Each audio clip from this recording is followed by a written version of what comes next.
Roof Maxx, should you do it or not? As a professional roofing contractor, I want to give you the pros and cons on this product as I see it. I'll stick to the facts that I know and try to give you a good, unbiased overview of this product based on how a roof actually works and ages. So some Roof Maxx claims we've seen. A proven, affordable alternative to roof replacement. And they say it's been proven to add 5 years of roof life per application, up to 15 years. They also have a warranty, which basically just says it'll keep your shingles flexible for 5 years. So here are my thoughts on this. This product does do what they claim it will do. It increases the oil base in the shingle and thereby increases the flexibility of the asphalt shingle. So technically it would make the surface of the shingle more water repellent. But here's the issue as I see it. As a roofer, I know that the reason a roof leaks has nothing to do with how much oil remains in the shingle. Roofs leak because there are flashing failures, torn shingles, rusty nails popping through the shingles, and so forth. A roof does not leak because the shingle is losing its oils. So in reality, this product does virtually nothing to prevent a roof leak.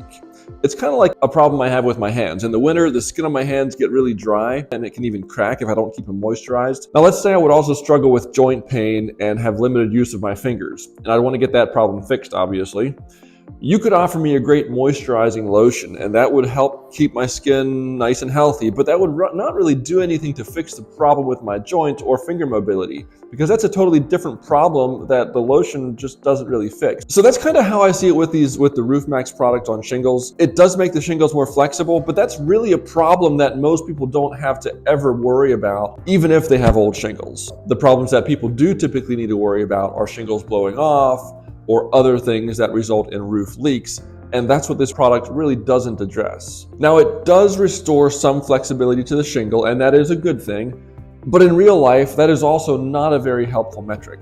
Let me explain that with the shingle in my hand here. The back side of the shingle has what's called a tar strip right here along the bottom. And so when the shingle lays on the roof, it overlaps the shingle below it, and that tar strip underneath here adheres this shingle to the other shingle. And that's kind of what keeps your shingles all together. Over time, this tar strip starts to break down and fail. Then the shingles kind of individually start flapping in the wind because they're not stuck together anymore. So if a shingle's really old, it's obviously lost some of those oils, it's gotten a little brittle, and if it's really brittle, it'll blow off pretty quickly. So with the Roof Maxx product, softening the shingle and restoring some of those oils, let's say the same situation occurs where you have a windy condition, it's old shingles, the tar strip on the bottom is shot, coated the roof with Roof Maxx, the shingle's a little more flexible, great.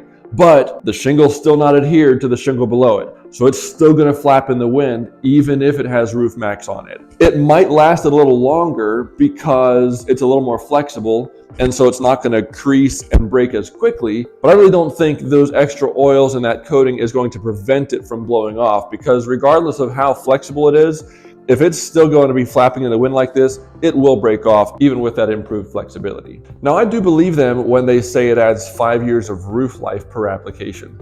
But what you gotta ask is, what is roof life? I think a more accurate thing to say would be shingle life, because I do think it slows down the aging of the actual shingle.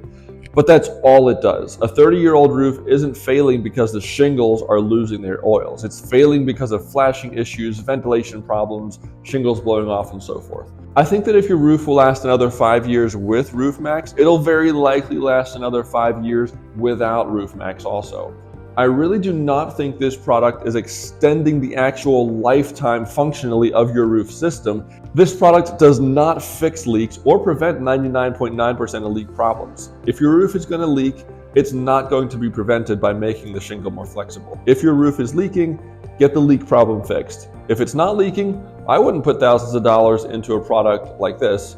I'd keep my money for when my roof leaks, get it fixed, and then replace it eventually.